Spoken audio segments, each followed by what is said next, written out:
नमस्कार. प्राध्यापक बीज मागले जागर टाइम्स मध्ये आपल्या सर्वांचं स्वागत करीत आहे. वेगळा विषय, गंभीर. फडणवीस साहेब मराठा समाजाला ओबीसी प्रवर्गातून आरक्षण देतील का? काय त्यांची मानसिकता आहे थोडंसं तपासायचा आपण प्रयत्न करू. मराठा समाजाला ओबीसी प्रवर्गातून आरक्षण मिळावं म्हणून जरांगे पाटलांनी आंतरवाली सराटी येथे पुन्हा 5व्यांदा आमरण उपोषण सुरू केलं. हे उपोषण म्हणजे उपोषण हे त्यांचं हत्यार आहे. थोडीशी आपण चर्चा करत असताना उद्या येणाऱ्या 23 ऑगस्ट 2024 रोजी त्यांच्या पहिल्या आंदोलनाला आज 1 वर्ष पूर्ण होत आहे. त्या दिवशी जरांगे पाटलांचा मार्ग हा लोकशाही संमत उपोषणाचा मार्ग आहे. मित्रो, स्वातंत्र्यपूर्व काळामध्ये महात्मा गांधींनी उपोषण, सत्य अहिंसा या तत्वावर आपल्या स्वातंत्र्य चळवळीचा लढा उभा केला होता. तमाम भारतीयांनी स्वीकारला. अखंड भारतातून जनतेचा प्रचंड मोठा पाठिंबा महात्मा गांधींना मिळाला. या बळावर वैचारिक भूमिकेतून अहिंसक मार्गाने आपल्याला ब्रिटिशांना हाकलून स्वातंत्र्य मिळवता येते हे त्यांनी सिद्ध केले. त्यासाठी एकूण त्यांनी जवळपास 18 उपोषणे केली. आता 3 पहिली दक्षिण आफ्रिकेत आहे. आपल्या आदर्शवादी अहिंसक विचाराने स्वतःच्या शरीराला आणि स्वतःला त्रास देऊन ब्रिटिश सत्तेला भारतातून त्यांनी हाकलले हा इतिहास आहे. अर्थात महात्मा गांधी यांनी केवळ एकट्याने स्वातंत्र्य मिळवले असं मी म्हणणार नाही, पण त्यांचा त्यामध्ये सिंहाचा वाटा आहे हेही आपल्याला मान्य करावे लागेल. मित्रो, इतिहास आहे. या ठिकाणी मला जरांगे पाटलांची तुलना अर्थात महात्मा गांधींशी करायची नाही, पण त्यांच्याच मार्गावर चालण्यात ते एक चालणारे, ते एक अनुयायी आहेत असं म्हणायला काही हरकत नाही. कारण त्यांचाही उपोषणावरती ठाम विश्वास आहे.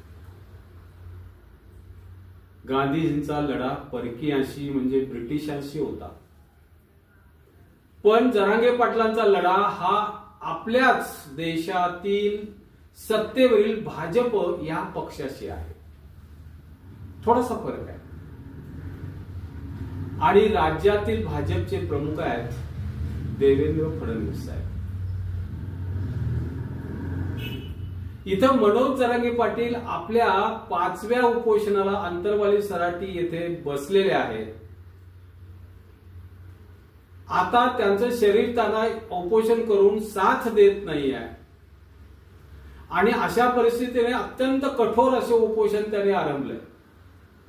अर्थात प्रमुख उद्देश एकच आहे, तो म्हणजे गरजवंत मराठा समाजाला ओबीसी प्रवर्गातून आरक्षण मिळालं पाहिजे. आरक्षणाचा हा 1 वर्षाचा इतिहास जर साधारणपणे आपण पाहिला तर आतापर्यंत प्रत्येक उपोषणाच्या वेळेला जरांगे पाटलांना फडणवीस साहेबांच्या किंवा एकनाथ शिंदे साहेबांच्या शिष्टमंडळाने आरक्षण मंजूर केलं, दिलं अशा पद्धतीच्या घोषणा केल्या. या प्रत्येक टप्प्यावर त्यांनी आरक्षणाची गोष्ट मान्य केली. काही वेळा 40 दिवस, काही वेळा 30 दिवस, काही वेळा 15 दिवस अशा पद्धतीची मुदतही त्यांनी मागून घेतली. पण प्रत्येक वेळी त्यांनी मनोज जरांगे पाटलांना आणि राज्यातील मराठा समाजाला फसवलेलं आहे. दिलं नाही आरक्षण आजपर्यंत. त्यांनी घेतलेल्या मुद्देत कोणत्याही परिस्थितीत मराठा आरक्षण हा प्रश्न मी सोडवला असं गृहीत धरा असं ते सांगायचे. पण असं तब्बल 5 वेळा झालंय, पण हातात काहीही लागलं नाही. मराठ्यांना आणि मनोज दादा जरांगे दोघांनाही त्यांनी फसवलं. मागासवर्ग आयोगानं मराठा समाजाला सामाजिक आणि शैक्षणिक दृष्ट्या मागासवर्गीय ठरवलेलं आहे, हा त्यांचा निकाल आहे. तरीही फडणवीस साहेबांचे शासन मराठ्यांना आरक्षण देत नाही किंवा द्यायला तयार नाही.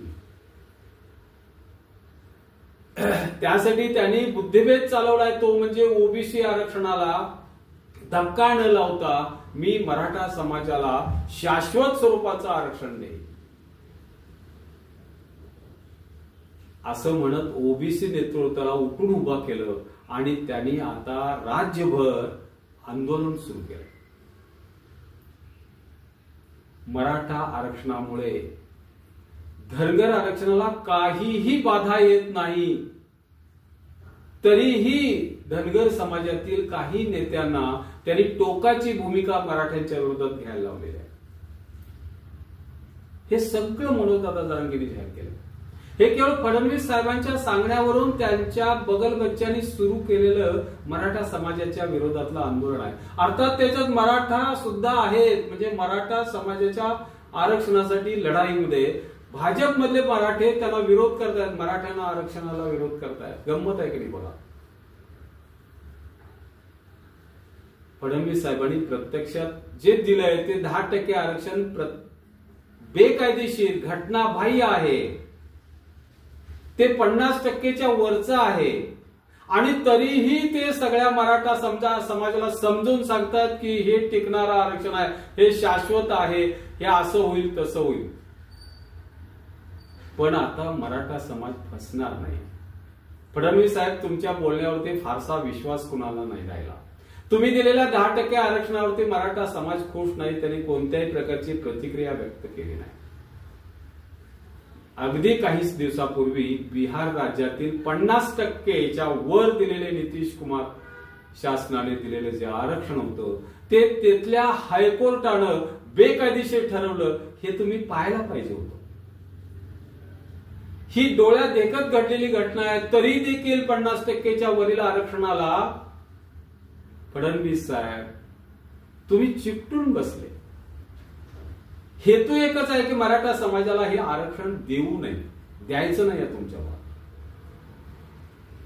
मराठा समाजाने आरक्षण जे मागितले आहे ते 50%च्या आतील ओबीसी प्रवर्गातून मागितलेलं आहे. मराठा म्हणजे शेतकरी आणि कुणबी, या कुणबींच्या नोंदणी सापडतात, त्यावरून मराठा प्रमाणपत्र मिळतात आणि ही प्रमाणपत्र मिळाल्यानंतर ओबीसी प्रवर्गामध्ये आपोआपच त्यांचा समावेश होतो. हा विषय Satara gazette, Mumbai gazette, Hyderabad gazette, अनेक प्रकारच्या गॅजेट मधून ह्या प्रकारच्या नोंदी शोधा आणि आम्हाला असा हवेतला अंदाज नकोय, ते ठामपणे कुठेतरी त्याचा बेस आहे अशा पद्धतीचं आरक्षण द्या, कुणबी प्रमाणपत्र द्या आणि ज्यांना कुणबी प्रमाणपत्र मिळेल त्यांचा ओबीसी मध्ये समावेश आपोआपच होतो. अशी साधी मागणी मराठा समाजाची आहे. ते कायद्यानेही मान्य आहे बरं का. पण फडणवीस साहेब हे आपला हेका सोडायला तयार नाहीत. खरं तर एक गोष्ट सांगतो, आरएसएसचा मूळचा अजेंडा हा आरक्षण विरोधी आहे आणि फडणवीस हे आरएसएस आहे. त्यामुळे त्यांचा इतिहास असं सांगतो की आरक्षण विरोधी आहे. 2014ला ज्यावेळेला बीजेपी सत्तेवर आली तोपर्यंत फडणवीस साहेबांचा प्रवास आरएसएसचा, त्यांचा अजेंडा आणि त्यांच्या विरोधकावर त्यांनी केलेले मात, हे सगळं म्हणजे विनोद तावडे, ओबीसीचे एकनाथ खडसे, हे सगळं पाहता 50%च्या आतील ओबीसी प्रवर्गातून मराठ्यांना आरक्षण देण्याच्या ते 100% विरोधात आहेत असंच सर्वांना ठामपणे वाटतं. मला असं वाटतं किंवा आता जनताच म्हणायला लागले, मराठा समाज असं म्हणायला लागलाय, आरक्षण देता की जाता, अशी निर्णायक स्वरूपाची भूमिका मराठ्यांनी घेऊन आंदोलन करावं. अर्थात मनोज जरांगे पाटील अशाच पद्धतीचा यावेळेचं आंदोलन करतात. गंमत बघा, सत्तेवर भारतीय जनता पार्टी आहे, फडणवीस साहेब आहेत, ते उपमुख्यमंत्री आहेत आणि या तिन्ही घटक पक्षांचे ते प्रमुख आहेत. आणि तरीही ते खडं फोडतायत ते विरोधकांच्या म्हणजे ठाकरे आणि शरद पवारांच्या नावानं. सत्तेवर तुम्ही आणि तुम्हाला काय म्हणायचे सांगत, अरे द्यायचं तर तुम्ही द्या, नका देऊ, काय होईल ते पुढचं बघता ना. ओबीसी प्रवर्गातून आरक्षण द्या आणि त्याचं श्रेय पण तुम्ही घ्या, तुम्हाला कोण अडवतंय. पण नाही, पवार साहेबांनी ठाकरे साहेबांच्या नावानं बोटं मोडायला यांनी जोरदार गेल्या काही दिवसात सुरुवात केलेली. त्यांचे काही कट्टर पाठीराखे, उदाहरणार्थ आमदार प्रसाद लाड, प्रवीण दरेकर, सदाभाऊ खोत, ही जी सगळी मंडळी आहेत, ही सगळी मंडळी मनोज जरांगे पाटलांच्यावरती तुटून पडतायत. तरी अजून ते गोपीचंद पडळकरांना उठवून बसवलेलं नाही. मराठा आरक्षणाचे नेतृत्व म्हणून मनोज जरांगे पाटलांच्यावर टीका करण्यासाठी यांचा वापर ते जोरात करतायत. दरेकर असतील किंवा लाड असतील, मराठा आमदारच मराठा आरक्षणाच्या विरोधात उभं करण्याचं काम साहेब तुम्ही करता. हे बिचारे आमदार देखील जशी स्क्रिप्ट येते तसं बोलतात, त्याच पद्धतीनं मांडणी करतात. कदाचित नाईलाज असावा असं वाटतं. आता मराठा समाज कंटाळलाय साहेब. जरांगे पाटील कंटाळले नाहीत, पण समाज कंटाळलाय. म्हणतोय आरक्षण देता का आता जाता, असं टोकाचं आंदोलन करूया आणि एकदाचा विषय संपवून टाकूया. ते म्हणजे जरांगे पाटलांना विनंती करतायत, आता तुम्ही आंदोलन करू नका, तुमची तब्येत तशी नाही. सत्ताधाऱ्यांच्या हातातील सत्ताच काढून घेऊ. बरं, लोकसभेला बीजेपीनं मराठा काय करू शकतो याची झलक बघितलेली आहे, हेही त्यांना माहिती आहे. तुम्ही आज राज्यातील करदात्यांच्या पैशातून जमा झालेला पैसा हा राज्य सकट चालवण्यासाठी किंवा राज्याचा गुंतवणूक आणि राज्य चालवण्यासाठी दिलेला हा जो पैसा आहे, हा पैसा रोख स्वरूपातील पैसे वाटप करून तुम्ही मतं खरेदी करण्याचा प्रयत्न करतात. हे कशामुळे करतात हे मराठी माणसांना चांगलं समजतं, लक्षात घ्या. राज्यावर 8 लाख कोटीचं कर्ज असताना जवळपास 110 सार्वजनिक महामंडळ, कंपन्या यांचा संचित तोटा 50,000 कोटीवरती गेलाय. आणि असा असताना आता नव्यानं ज्या योजना जाहीर केल्यात मोफतच्या, त्याला लाखभर कोटीचं कर्ज काढून महाराष्ट्राची आर्थिक शिस्त पूर्ण बिघडून टाकणारा, राज्याला खड्ड्यात घालण्याचा हा प्रकार अश्लाघ्य आहे असं म्हणावं लागेल. महाराष्ट्रातील जनतेवर, महिलावर जर तुमचं खरंच प्रेम असतं तर त्यांना स्वतःच्या पायावर उभं करण्यासाठी तुम्ही योजना आखला असता. पण नाही, तिजोरीतले रोख पैसे तुम्ही त्यांच्या हातात ठेवतात आणि त्यांची मतं घेतात, असं सगळ्यांचं ठाम मत झालंय. हे कोणत्या विचारात बसतं साहेब तुमच्या? केवळ मराठ्यांना आरक्षण द्यायचं नाही म्हणून तुम्ही ह्या योजना काढल्यात, हे सगळ्यांना अगदी ठामपणे त्या सगळ्यांची समजूत झालेली आहे. पुन्हा सत्तेत येण्यासाठी असे मधले मार्ग काढण्याचा प्रयत्न करतात, पण तो यशस्वी होईल का? शक्यता फार कमी आहे. राज्यातील जनतेने आधीच निर्णय घेतलाय. मी याच्या आधीच्या एका व्हिडिओमध्ये स्पष्ट सांगितलंय, तुम्हाला सत्तेवरून पाय उतार करण्याचा त्यांचा निर्णय झालाय साहेब. त्यामुळे अशा पद्धतीच्या प्रलोभनांना मतदार आता भुलेल असं वाटत नाही. खासदारकीच्या निवडणुकीत लक्ष्मी दर्शन का थोडं झालं होतं? खासदार संजय राऊत यांनी तुमच्यावर मतासाठी पैसे वाटलेल्याच्या अनेक क्लिप समाज माध्यमावर टाकल्या होत्या.